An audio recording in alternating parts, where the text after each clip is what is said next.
భారత రాజ్యాంగాన్ని మనం ఓటేస్తున్నప్పుడల్లా తలుచుకోవాలి. సభకో సమావేశానికో బయలుదేరుతున్న ప్రతిసారి గుర్తు చేసుకోవాలి. అన్యాయాన్ని ప్రశ్నించడానికి కోర్టు మెట్లెక్కుతున్న ప్రతిసారి స్మరించుకోవాలి.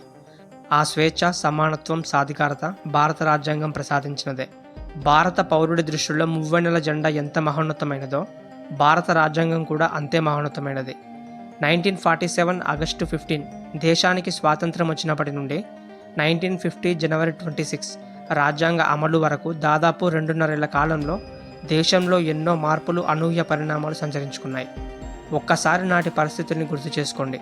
ముక్కలైన దేశం, పచ్చిపుండుల విభజన గాయాలు, కుప్పకూలిన ఆర్థిక వ్యవస్థ, అంతులేని అంతరాలు, ప్రపంచ దేశాల చూపులన్నీ మనవైపే, మేధావుల బుర్రల్లో అనేక ప్రశ్నలు. ఇంత పెద్ద దేశంలో ప్రజాస్వామ్యం పనిచేస్తుందా? ఇంతమంది నిరక్షరాస్యులున్న చోట ఓటు హక్కు దుర్వినియోగం కాకుండా ఉంటుందా? భిన్న సిద్ధాంతాలు, దృక్పథాలు సంఘర్షించుకునే వాతావరణంలో రాజ్యాంగాన్ని గౌరవిస్తారా? ఇలాంటి ఎన్నో ప్రశ్నలకు కాలక్రమంలో ఆ సందేహాలన్నీ తీరిపోయాయి. ప్రతి సంక్షోభం తర్వాత భారత ప్రజాస్వామ్యం మరింత బలపడింది. రాజ్యాంగం పట్ల ఇంకొంత విశ్వాసం పెరిగింది. చికాగో యూనివర్సిటీకి చెందిన ప్రొఫెసర్ టామ్ గిన్స్బర్గ్ 200 రాజ్యాంగాలను లోతుగా పరిశీలించాక భారత రాజ్యాంగానికి తిరుగులేదు అనే నిర్ణయానికి వచ్చారు. టామ్ గిన్స్బర్గ్ ఇలా అభిప్రాయపడడానికి బలమైన కారణమే ఉంది. చాలా దేశాల రాజ్యాంగాల సగటు జీవితకాలం 17 ఏళ్ళు మాత్రమే. శ్రీలంక 3 సార్లు, పాకిస్తాన్ 6 సార్లు, నేపాల్ 5 సార్లు తమ రాజ్యాంగాలను మార్చేసుకున్నాయి. భారత్ మాత్రం 7.5 దశాబ్దాల నుంచి ఒకే రాజ్యాంగానికి కట్టుబడి ఉంది. అదే రాజ్యాంగాన్ని అనుసరిస్తోంది.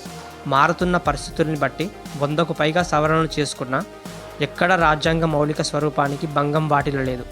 2 సంవత్సరాల 11 నెలల 18 రోజుల వ్యవధిలో ప్రపంచంలోనే 60 అత్యుత్తమ దేశాల రాజ్యాంగాల స్ఫూర్తితో మొత్తం 64 లక్షల ఖర్చుతో ప్రాణం పోసుకున్న రాజ్యాంగం భారత రాజ్యాంగం.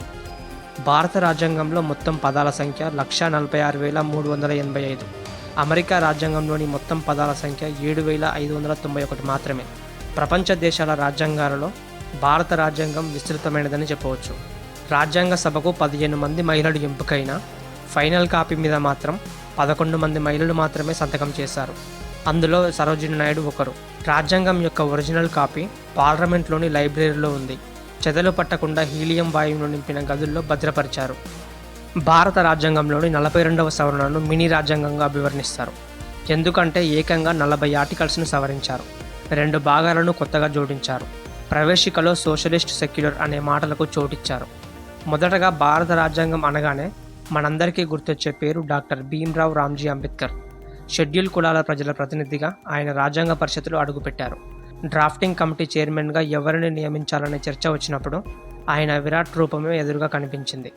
అప్పటికే అంబేద్కర్ న్యాయశాస్త్ర కోవిదుడిగా సుప్రసిద్ధులు. కాలం గడిచే కొద్దీ, చర్చల తీవ్రత పెరిగే కొద్దీ సమాజం పట్ల అంబేద్కర్కు ఉన్న అవగాహన సభకు పరిపూర్ణంగా అర్థమైపోయింది. అంబేద్కర్ కూడా తన బాధ్యతల్లో మమేకమైపోయారు. అనారోగ్యం వేధిస్తున్నా రోజుకు 18 గంటలు శ్రమించారు. భారత రాజ్యాంగంలో ప్రాథమిక హక్కుల ప్రాధాన్యాన్ని నొక్కి చెప్పారు. ఉద్యోగాల్లో, విద్యాసంస్థల్లో, చట్టసభల్లో రిజర్వేషన్ల అవసరాన్ని గుర్తు చేశారు.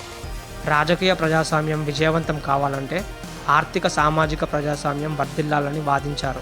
లౌకికవాద మార్గానికి బలమైన మద్దతు తెలిపారు. అంతిమంగా ప్రపంచంలోనే అత్యుత్తమ రాజ్యాంగాన్ని భారత ప్రజలకు అందించారు. కాబట్టే భారత తొలి రాష్ట్రపతి రాజేంద్ర ప్రసాద్ గారు అంబేద్కర్కు బాధ్యత అప్పగించడం ద్వారా సరైన నిర్ణయం తీసుకున్నామని కితాబునిచ్చారు. ఆ మాటలు అక్షర సత్యాలు. అంతేకాకుండా రాజ్యాంగ నిర్మాణ సమయానికి దేశంలో అక్షరాస్యత తక్కువే అయినా రాజకీయ చైతన్యం మాత్రం చాలా ఎక్కువ. భవిష్యత్ భారతం గురించి ప్రజలు ఎన్నో కలలు కనేవారు. ప్రజా సంఘాలు, హక్కుల వేదికలు, స్వాతంత్ర సమరయోధుల బృందాలు తమ ఆలోచనల్ని లేఖల రూపంలో టెలిగ్రామ్ల ద్వారా రాజ్యాంగ పరిషత్తుకు పంపేవి. ఇక్కడ హర్షించదగ్గ విషయం ఏమిటంటే సామాన్య ప్రజలు కూడా రాజ్యాంగ పరిషత్తుకు లేఖలు రాసేవారు. ఇందర్లాల్ అనే రిటైర్డ్ ప్రభుత్వ ఉద్యోగి భారత రాజ్యాంగ ప్రాథమిక నియమాలు అనే పేరుతో 50 పేజీల సుదీర్ఘ వ్యాసాన్ని రాశారు. మహిళా సంఘాలు కూడా అనేక ప్రతిపాదనలను పంపాయి. 1-2 లేఖలు ఆదివాసీ మహిళల నుండి కూడా అందాయట. ఇలా దేశంలోని ప్రజలందరి ప్రతిపాదనలను ఆహ్వానిస్తూ 1946 నవంబర్ 26న భారత రాజ్యాంగం రాజ్యాంగ పరిషత్తులో ఆమోదించబడింది. అయితే రాజ్యాంగం అమలులోకి వచ్చింది మాత్రం 1950 జనవరి 26న. ఇక్కడ రాజ్యాంగం ఆమోదానికి అమలుకు మధ్యలో 2 నెలల వాయిదా ఎందుకు వచ్చిందనే డౌట్ మీ అందరికీ రావచ్చు. చెప్తా వినండి. 1929 డిసెంబర్ 19న కాంగ్రెస్ తీర్మానం ప్రకారం 1930 జనవరి 26న పూర్ణ స్వరాజ్గా జరుపుకున్నారు. ఆ రోజున జవహర్లాల్ నెహ్రూ గారు రావి నది ఒడ్డున జెండా ఎగరవేశారు. ఈ కారణంగా రాజ్యాంగ అమలును జనవరి 26కు వాయిదా వేశారు. ఇలా ప్రతి సంవత్సరం రాజ్యాంగ అమలు అయిన జనవరి 26ను రిపబ్లిక్ డేగా జరుపుకుంటున్నాము. ప్రస్తుతం మనం 76th రిపబ్లిక్ డేని జరుపుకుంటున్నాము.